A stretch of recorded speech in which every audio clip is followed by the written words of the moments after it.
મહારાષ્ટ્રમાં મરાઠી ભાષાનો મુદ્દો ફરી ગરમાયો છે। મહારાષ્ટ્ર નવનિર્માણ સેનાના અધ્યક્ષ રાજ ઠાકરે સર્વોચ્ચ બેન્કિંગ સંસ્થા ઇન્ડિયન બેંક્સ એસોસિએશનને પત્ર લખીને બેંકોને મરાઠીમાં કામ કરવાનો નિર્દેશ આપવા જણાવ્યું છે।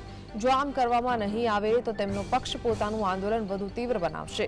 ઠાકરેએ એમ પણ લખ્યું છે કે જો બેંકો તેમની સેવાઓમાં ત્રિભાષી સૂત્ર અંગ્રેજી હિન્દીને સ્થાનિક ભાષા એટલે કે મરાઠીનું પાલન નહીં કરે તો પરિસ્થિતિ વધુ વણસે તો બેંકો પોતે જવાબદાર રહેશે।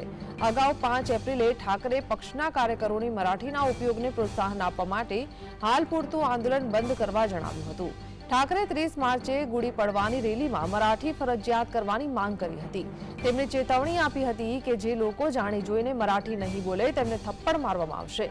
અગાઉ બેંકમાં મરાઠી ન બોલવા મુદ્દે મનસે કાર્યકરોએ વિરોધ નોંધાવ્યો હતો, જે બાદ ભારે વિવાદ થયો હતો। ત્યારે મહારાષ્ટ્રમાં મરાઠી મુદ્દે ફરી એક વખત મુદ્દો ગરમાયો છે।